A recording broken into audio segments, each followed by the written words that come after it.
আজ মায়ের হাতের আরও একটি মজার পিঠা নিয়ে চলে আসছি। আপনারা দেখেই বুঝতে পারতেছেন এটা কি পিঠা। হ্যালো এভরিওয়ান, আসসালামু আলাইকুম। আজ আমার মা অনেকগুলো পিঠা তৈরি করবে, তার জন্য বড় একটা পাত্র নিয়েছে। আগে থেকেই গুড়গুলো একটু পানির ভিতরে ভিজিয়ে রেখে নরম করে নিয়েছে। দিয়েছে অনেকগুলি কলা আর দিচ্ছে নারিকেল। এখানে এই পিঠায় কলার পরিমাণটা কিন্তু একটু বেশি দিতে হবে। এই পিঠায় কলার পরিমাণটা বেশি দিলে পিঠাটা খেতেও মজা লাগে আর খুব ভালো একটা স্মেলও আসে। তো নারিকেল, গুড়, কলা সবকিছু ভালোভাবে মা মিশিয়ে নিল।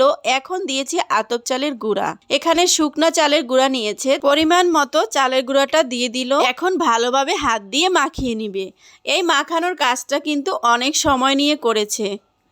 তারপরে দিয়ে দিয়েছে এখানে 1 কাপের মতো আটা। এই আটাটা দেওয়ার কারণে পিঠাটা নাকি অনেকটাই সফট হবে। এখন হাতে একটু পানি নিয়ে ভালোভাবে আরেকটু এই ব্যাটারটা মাখিয়ে নিল। এই মাখানোর কাজটা আরেকটু সময় নিয়ে করেছে। তারপরে এই ব্যাটারটা রেখে দেবে 3 থেকে 4 ঘন্টার জন্য। 3 থেকে 4 ঘন্টার পরে এসে এখানে ভাজা জিরা দিয়েছে।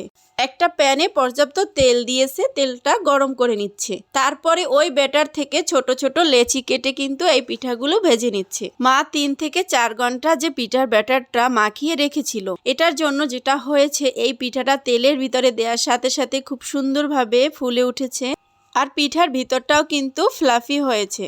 এখন মা উল্টে পাল্টে ভেজে নিল। যখনই একটু ব্রাউন কালার হয়েছে, পিঠাগুলি কিন্তু তুলে নিয়েছে। আমি শুকনো চালের গুঁড়া দিয়ে করেছি, তাই কিন্তু মা 2 থেকে 3 ঘন্টা এই ব্যাটারটা মাখিয়ে রেখেছিল। এখানে যদি ভেজা চালের গুঁড়া দিয়ে করা হয় তাহলে রেখে দেওয়ার কোনো দরকার নেই, সাথে সাথে এই পিঠাগুলি তৈরি করে নেওয়া যাবে। মায়ের হাতের পিঠা যে কতটা মজার হতে পারে এটা আসলে বলে বোঝানোর কিছুই নেই। যাদের মা আছে তারা সবাই বুঝতে পারে এই পিঠার কতটা স্বাদ হতে পারে।